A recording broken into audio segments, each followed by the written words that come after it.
Good morning, everyone. It is Friday, January 30th. Here's what's happening. Denver Archbishop Samuel Aquila is calling for peace amidst unrest over immigration enforcement.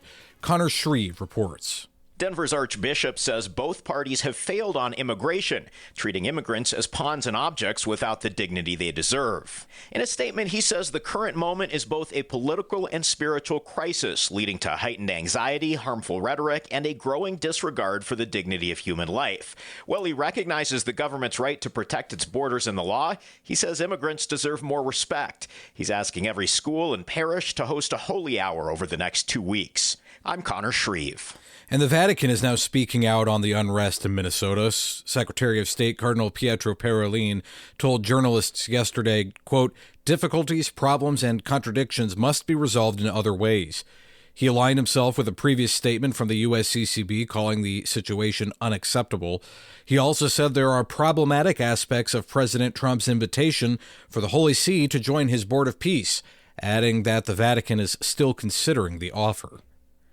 Senate Democratic leader Chuck Schumer says negotiators have reached a bipartisan agreement to avert a partial government shutdown.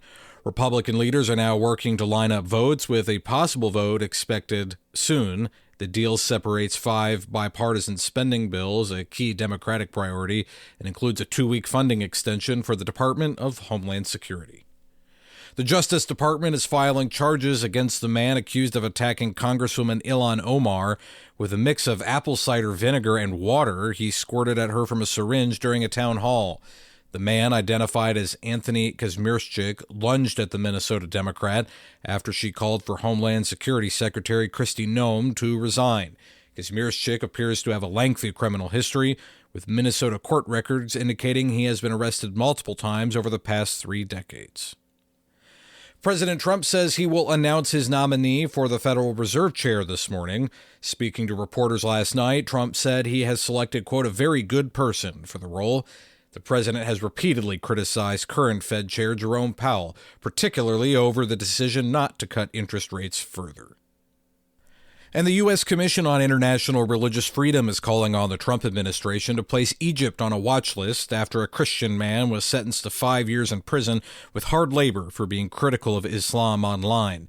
The commission said in a statement, quote, "Egypt is systematically enforcing laws, policies, and judicial decisions that repress non-Muslim religious life for those who have expressed religious beliefs that deviate from the state's endorsed interpretation of Islam."